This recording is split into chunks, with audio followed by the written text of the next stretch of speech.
unogange olukhulu noluphakemeyo, unamasango 12, nasemasangweni kukhona izingelosi eziyishumi-2. Kulotshiwe akuwo amagama ezizwe eziyishumi-2 zabantwana bakwa-Israyeli. Isambulo 21 verse 12. Makabonge uJesu, makadunyiswe uNkulunkulu Elohim ngendodana yakhe uJesu. Sibheka kuleli verse namuhla elikhuluma ngomuzi kaNkulunkulu, sizwe ngomuzi kaNkulunkulu. Lapha sesizwile ukuba emuzini kaNkulunkulu kunogange olukhulu, futhi lo gange lolo luphakeme, linamasango 12. Kukhona nezingelosi eziyishumi-2. Kulotshiwe amagama ezizwe zabantwana bakwa-Israyeli kuwona umuzi lowo okukhulunywa ngawo. Futhi siyazi ukuthi kulo muzi kaNkulunkulu lapha khona esisekweni sawo kulotshiwe khona amagama abafundi bakaJesu abayishumi-2. Futhi siyazi ukuthi uJesu ushilo ukuthi abafundi bakhe bazoba emasangweni 12 womuzi kaNkulunkulu. Futhi kulowo muzi kaNkulunkulu bazabe lapho khona behlulela izizwe eziyishumi-2 zabantwana bakwa-Israyeli. Lo muzi okukhulunywa ngawo yiJerusalema elithi izwi, iJerusalema elibuya kuNkulunkulu ezulwini, umuzi kaNkulunkulu. Mntaka baba, kulo muzi kaNkulunkulu okukhulunywa ngawo lapha kunento ofanele uyibheke, ngifuna ukubonisa namhlanje ukuthi kuyashiwo futhi laphana kwincwadi yokuqala kwabaseKorinte, lapha sibheka khona uchapter 6 sibheka unumber 19. Kusho khona ukuthi anazi na ukuthi imizimba yenu iyithempele likaMoya Engcwele elivela kuNkulunkulu. Yabona ke mntaka baba, kusho khona ukuthi umzimba wakho uyilo leli thempeli okukhulunywa ngalo lapha, uyithempeli kaNkulunkulu elinamasango 12. Bona ke ngikubonise kulo muzi kaNkulunkulu ukuthi ngempela umzimba wakho unamasango 12. Uyabona ke masibheke ekhanda lakho kunezindlebe ezimbili, unamehlo amabili, kunempumulo, ikhala, kube khona umlomo, kube khona izandla zakho ezimbili, kube khona futhi izitho zakho zangasese la kuphuma khona konke ukungcola. Uphinde futhi kube khona izinyawo zakho ezimbili. Uma sikhawunta lapho sesifikile ku-12.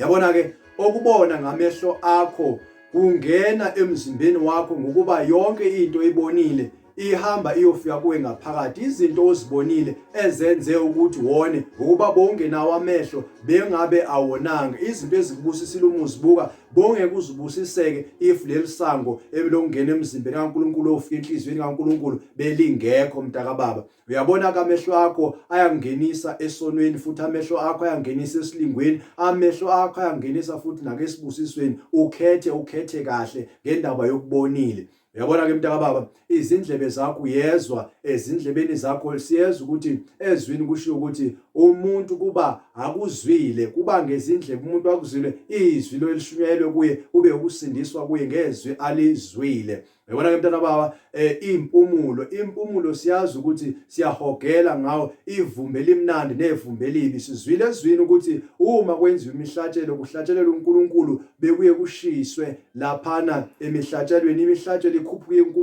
uNkulunkulu ifike ibe yiphunga elimnandi. Kukhona ke ukuthi ngeimpumulo zethu sihogola izinto ezimbi, futhi siya ezinyangeni bafike bashisela izinto ezishisayo nezimpepho. Sihogola, uma sihogola amadimoni ayangena ngayo leyo mpepho esihogolile. Abanye abantu bafile bebulawa ukuthi bahogole intuthu lapho kwakusha khona bengabulawanga futhi umlilo. Sizwile futhi nokuthi umlomo uyisango, ngokuba umlomo usho kanti uJesu uthi thathani nidle umzimba wami lo odatshuliwe ngenxa yenu, athi phuzani kulesiphuzo ngoba lesitsha lesi siyigazi lesivumelwano sesivumelwano esisha. Kusho ukuthi ungena isivumelwano ngawo umlomo wethu, sivuma ngomlomo ukuthi sisindise, ukuthi uJesu inkosi nomsindisi, futhi amazwi esiwakhulumayo iwona singcolisayo. Yisango ke leli, ngoba ushilo uJesu wathi into esiyikhulumayo iyona into eyenza ukuthi sibe abantu abangcwele. Futhi umuntu uyowehlulelwa ngamazwi awaphumisele ngomlomo wakhe, awona amazwi ohlulelwa ngawo umuntu.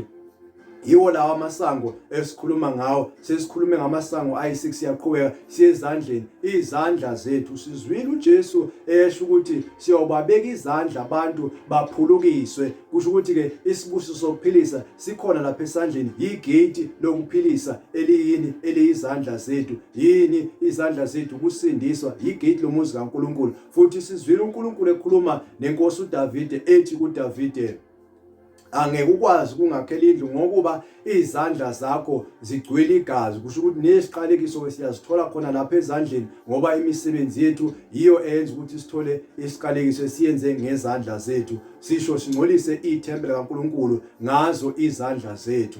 Yabona ke uma sibheka khona izitho zethu lapho khona kuphuma konke okungcolile komzimba. Yabona isitho sakho sangaphambili lapho khona ulala nomuntu usebenzisa sona. Noma ulala nomuntu ungena kwisivumelwano nomuntu lapho khona ungathola khona soke esiqalekisweni ukuthi ungene nomuntu esivumelwaneni, kanti lo muntu umuntu wrong, umuntu onomoya kaSathane, umuntu osetshenziswa uSathane, nanokuthi isiza uNkulunkulu angasithatha. Sizwile lapha encwadini engcwele ukuthi abantwana bakwa-Israyeli ngesikhathi sikaMoses bazitholela abafazi esizweni okungamelanga bazitholele khona abafazi, balala nalabo bafazi.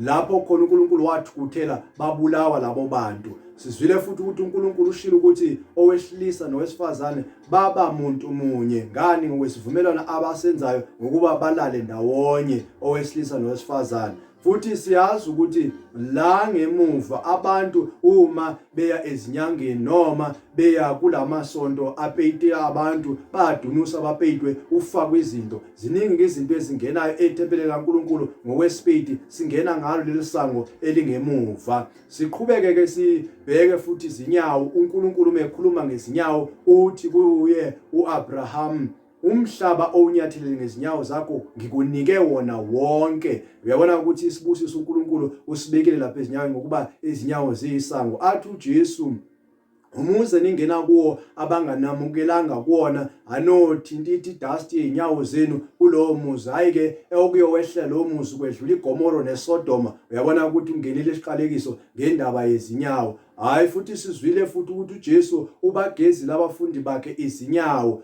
Ngani? Ngoba kunezwi elikhulumile ukuthi hayi uba kuhle kwezinyawo zalabo bantu abahambisa ivangeli kaNkulunkulu.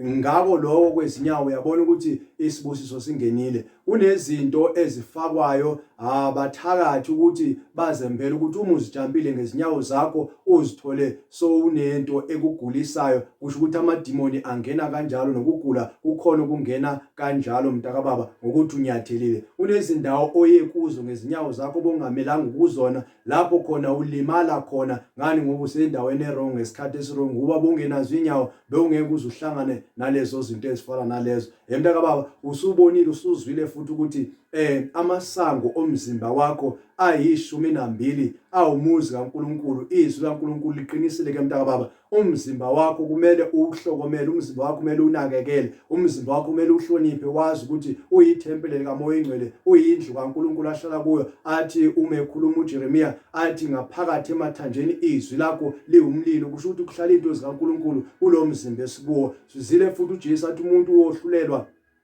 Ngani? Umuntu yohlulelwa ngokuthi umzimba wakhe wonile. Umuntu uma yone wona umzimba wakhe wohlulelwa ngokuthi akawuhloniphanga umzimba wawona. Umzimba unecala umuntu ngomzimba. Siyawathola amacala ngomzimba ngoba umzimba uyithempeli kaNkulunkulu. Mntakababa uzizwe lezi ndaba ezimnandi zombuso kaNkulunkulu, zombuso wenkosi uJesu. Isikhathi sokuthi umamukele uJesu ukuze ungene phakathi kwalombuzo, ukuze ungene izulu ngazo lezi ndaba. Yamukela uJesu ukuze ubhaptizwe egameni likaJesu, uthole uMoya Ingcwele, kube kuhle kuwe nabendlu yakho, uwenza intando kaNkulunkulu. Akube kuhle ke, ngiyakubusisa mina kuze kube phakade. Amen.